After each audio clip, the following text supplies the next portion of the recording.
Hello बच्चों, class 10 के बच्चों। आज मैं आप लोगों को पढ़ा रही हूँ 7.1 क्वेश्चन नंबर 4।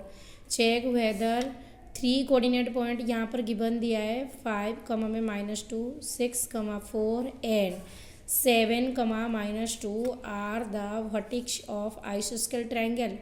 क्या आइसोस्केल ट्रायंगल में ये 3 कोऑर्डिनेट पॉइंट जो है ये वर्टिक्स है? तो आइसोस्केल ट्रायंगल किसे कहते हैं? जिनका 2 साइड इक्वल है।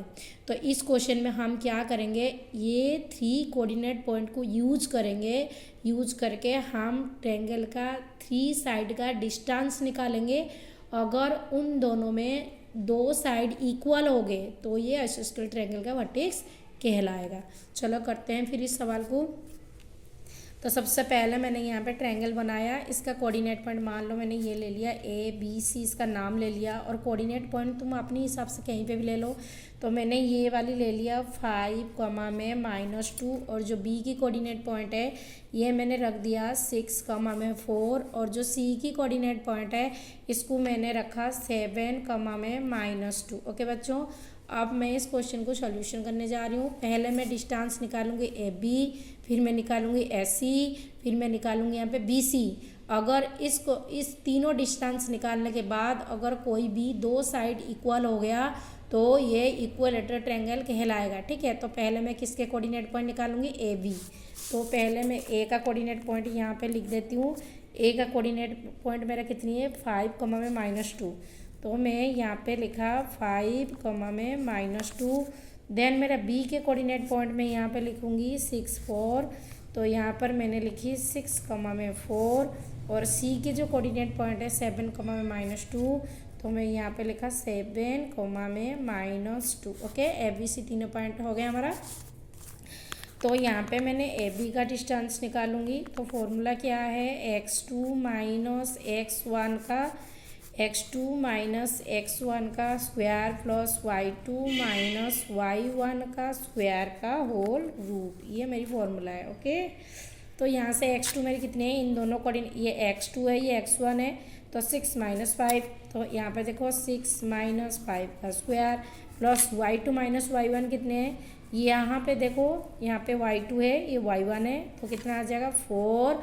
यहाँ पर एक माइनस है और देखो इसके पीछे भी एक माइनस है। ठीक है, तो 2 माइनस है तो माइनस माइनस यहाँ पे क्या हो जाएगा? प्लस। ठीक है, तो ये आएगा 4 + 2 हो गया। समझ में आया कैसे मैंने करी?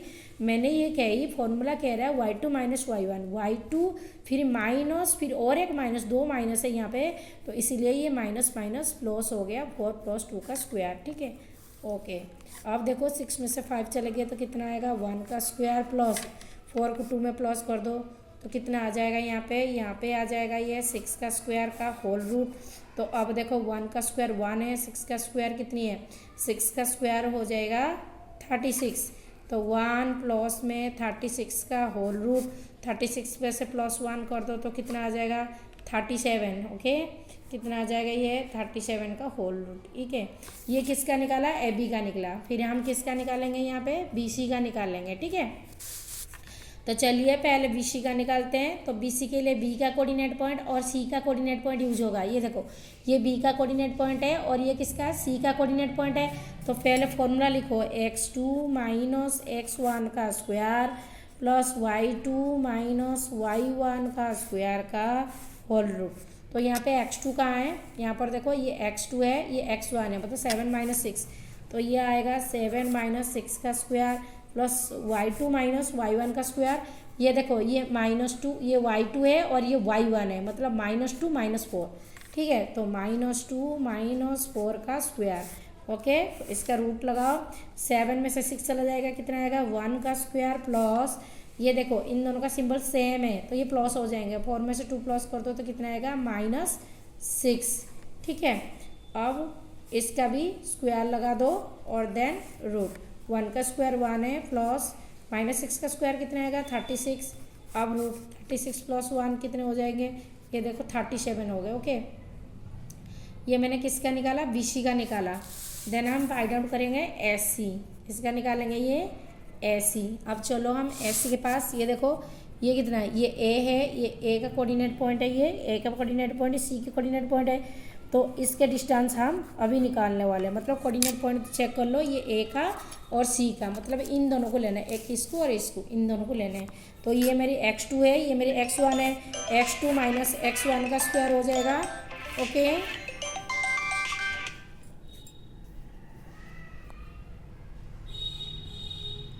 तो यहाँ पर एस सी की वैल्यू निकालो, x2 माइनस x1 का स्क्वायर, तो ये आएगा नहीं 7 माइनस 5 का स्क्वायर।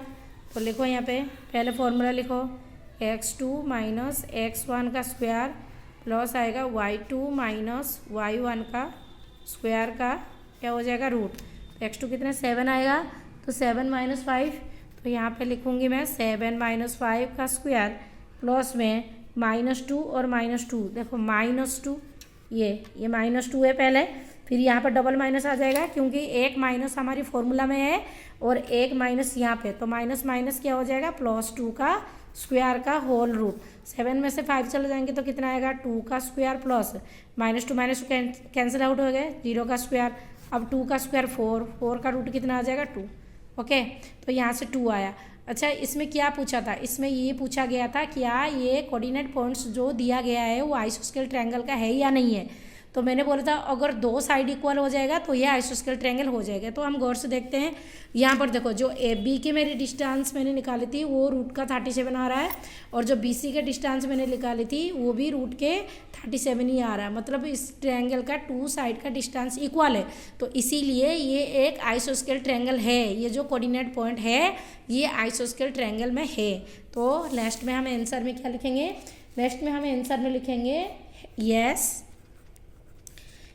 फिर 5 कॉमा में -2, फिर और कौन सी दिया था 6 कॉमा में 4, और नेक्स्ट कौन सा दिया था 7 कॉमा में एंड 7 कॉमा में -2 are the vertices of an isosceles, are the vertices of an आइसोस्केल। ओके बच्चों, ये पूरा कोर्स कंप्लीट हो गया। ये क्वेश्चन दोबारा मैं इसको थोड़ा सा आप लोगों को समझा रही हूँ। ये क्वेश्चन एक ट्रायंगल का जिसका 3 कोऑर्डिनेट पॉइंट दिया गया है। आप लोगों को यहाँ पर 3 साइड का डिस्टेंस निकालना है, पहले ए बी का, फिर एस सी का, फिर बी सी का। जैसे मैंने ए बी का निकाला, फिर बी सी का निकाला, फिर एस सी का निकाला।